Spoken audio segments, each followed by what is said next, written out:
നമ്മളിന്ന് pineapple roast ചെയ്യാൻ വേണ്ടി പോവുകയാണേ. പൈനാപ്പിൾ ഇതുപോലെ നല്ല രീതിയിൽ കട്ട് ചെയ്തെടുക്കുക. ഇതിലേക്ക് കുറച്ച് ഉപ്പ്, കുറച്ച് ആവശ്യത്തിനുള്ള ഉപ്പും എടുത്തിടുക. അതിനകത്തേക്ക് കുറച്ച് പെപ്പർ പൗഡർ ഇടുക. അത് കഴിഞ്ഞിട്ട് ചാറ്റ് മസാല ആവശ്യത്തിന് ഇടുക. പിന്നെ കുറച്ച് പഞ്ചസാര ഇടണേ. ഞാൻ എൻ്റെ വീഡിയോ എടുത്തിട്ടില്ലേ. പിന്നെ മുളക് പൊടി, എരിവില്ലാത്ത മുളക് പൊടി നല്ലത് കേട്ടോ. പക്ഷേ ഞാൻ ഇത് എരിവുള്ള മുളക് പൊടി ഇട്ടത്. ഓൾറെഡി നമ്മൾ ഈ പെപ്പർ പൗഡറും കൂടി ഇട്ടതുകൊണ്ട് അയ്യോ ഒന്നും പറയണ്ട. പിന്നെ ഇതേപോലെ നല്ല രീതിയിൽ മിക്സ് ചെയ്തെടുക്കുക. ഇത് കഴിഞ്ഞിട്ട് നമ്മുടെ എടുക്കുക. പാൻ എടുത്തിട്ട് അതിനകത്തേക്ക് ബട്ടർ അങ്ങ് എടുത്ത് ഇട്ടുക. നല്ല രീതിയിൽ ബട്ടർ ഇങ്ങനെ ഉരുക്കി പാൻ്റെ ചുറ്റും ഇങ്ങനെ ചേർക്കുക. അങ്ങനെ പാൻ്റെ ചുറ്റിനും ഇങ്ങനെ ബട്ടറൊക്കെ തേച്ച് ശേഷമേ നമ്മുടെ പൈനാപ്പിൾ ഉണ്ടല്ലോ ഓരോന്നും എടുത്ത് നിരത്തി നിരത്തി നിരത്തി ഇങ്ങനെ വെക്കുക.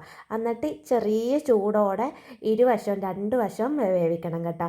അപ്പുറത്തും ഇപ്പുറത്തും തിരിച്ചും മറിച്ച് ഇട്ട് വേവിക്കണം. അപ്പുറത്തേക്ക് വീടൊക്കെ നിന്ന് എരി കൊണ്ട് പുകഞ്ഞ ആൾക്കാരൊക്കെ ഓടും കേട്ടോ. അത്രയ്ക്കും ചുമയായിരുന്നു. കാരണം ഞാൻ വിചാരിച്ചില്ല ഇത് എന്തൊരു എരിയായിരുന്നെന്നറിയാമോ. അമ്മയും അച്ഛനും പിന്നെ ഓട്ടോ വയ്ക്കാൻ വേണ്ടി വന്ന മെമ്പർ ഉൾപ്പെടെ ഉണ്ടല്ലോ ഇറങ്ങി ഓടി. പിന്നെ അത് കഴിഞ്ഞിട്ട് ഞാൻ തിന്നെ കേട്ടോ. കുഴപ്പമില്ല, എരിയുണ്ട്, കുഴപ്പമില്ലായിരുന്നു.